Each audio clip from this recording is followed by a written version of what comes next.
Le regard croisé de deux artistes sur la Guadeloupe, Philippe Tomarel, il est né ici et vit en Île-de-France. À l'inverse, François Piquet est natif de la région parisienne, mais s'est installé en Guadeloupe. Ils font partie tous deux des 5 plasticiens à l'honneur à l'occasion de l'exposition Éclat d'île à Paris, une exposition dont la marraine est d'ailleurs Maryse Condé, dont on a parlé au début de ce journal. Le reportage de Kelly Pujard et François Broge.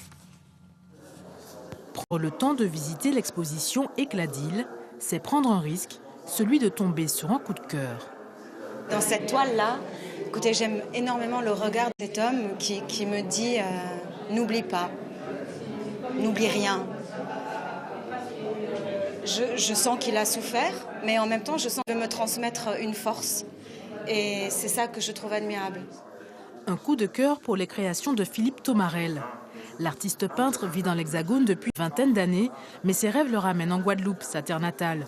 Dans ses songes, le pont de la Gabarre, le premier qui relie la Basse-Terre à la Grande-Terre. Dans la symbolique de mon île, j'ai l'impression d'avoir 2 îles. Je me mets à imaginer que s'il n'y avait pas de pont, on est en bateau en face, on prendrait le bateau, quoi. Donc quelque part, l'autre est en face. L'autre est de l'autre côté de la rive, quoi. Donc pour moi, ça, quelque part, c'est assez intriguant. Autre regard, celui de François Piquet.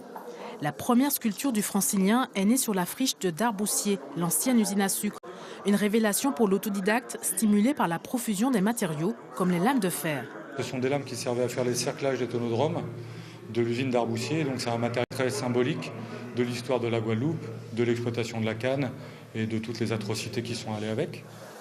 Cette sculpture est en cours d'acquisition par un musée européen.